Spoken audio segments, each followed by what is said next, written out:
Why Davis Island is the ultimate Florida escape.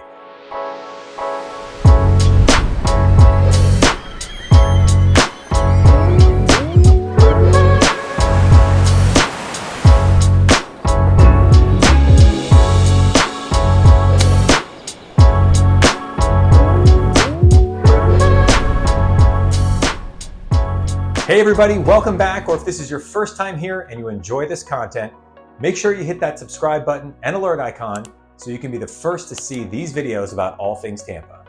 My name is Wade, and if you're thinking about moving here to the Bay Area next week, next month, or even next year, shoot me a text, call, or an email so I can help make your move to the Tampa Bay Area as smooth and as easy as possible. About 100 years ago, the Davis Islands did not exist. What did exist at the mouth of the Hillsborough River are two marshy landmasses known as Little Grassy Key and Big Grassy Key. D.P. Davis copied what Miami did during the Florida land boom and dredged mud and sand from the bottom of Tampa Bay and covered and expanded the Grassy Keys into what is now the Davis Islands. Davis was a developer, and he planned a resort-like community with 3 hotels, a 9-hole golf course, an airport, and a swimming pool. Today, Davis Island is a gorgeous community with a very relaxed feel.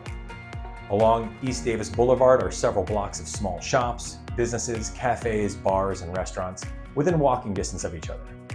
The island's pedestrian-friendly layout contributes to its pet-friendly atmosphere, so it's easy to see why the residents and their furry friends love their island. Here are my top 5 reasons why Davis Island is the ultimate Florida escape. Here's an expanded view of mid-central Florida with Tampa Bay on the Gulf Coast, Lakeland and Orlando to the east. Looking closer at Tampa Bay, here is Tampa, St. Petersburg, and Clearwater. And here is Davis Island and Harbor Island. The major roadways in the Bay Area are I-75, which is just to the east of the bay. I-275 splits just to the south of Land O'Lakes, runs through downtown Tampa, crosses over the bay, through St. Petersburg, and over the Sunshine Skyway Bridge to reconnect with I-75 near Parrish.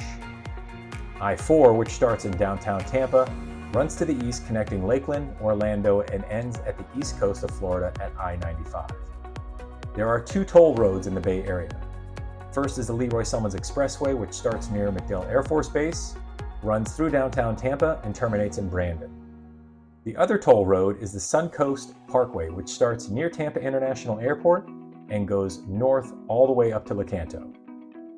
As you're looking at Davis Islands in Upper Hillsborough Bay, you will see Davis Boulevard, which loops around to bring people on and off the island.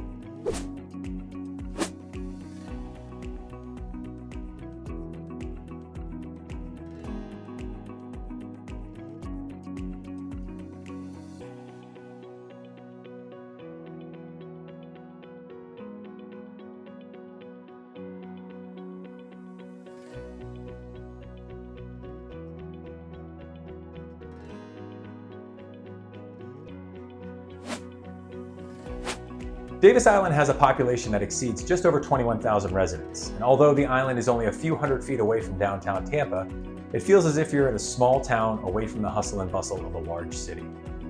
The median age of the island is just under 30 years old. Many of the original Mediterranean-style structures are still standing and have received National Historic designations as well as local protections. Buildings of note include the Palace of Florence and the Marisol.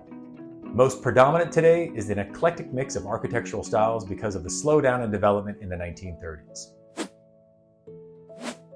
As I mentioned earlier, Davis Island has a small town feel, in part because there's no through traffic, and the major employer on the island, Tampa General Hospital, is at the north end of the island where the bridges are located.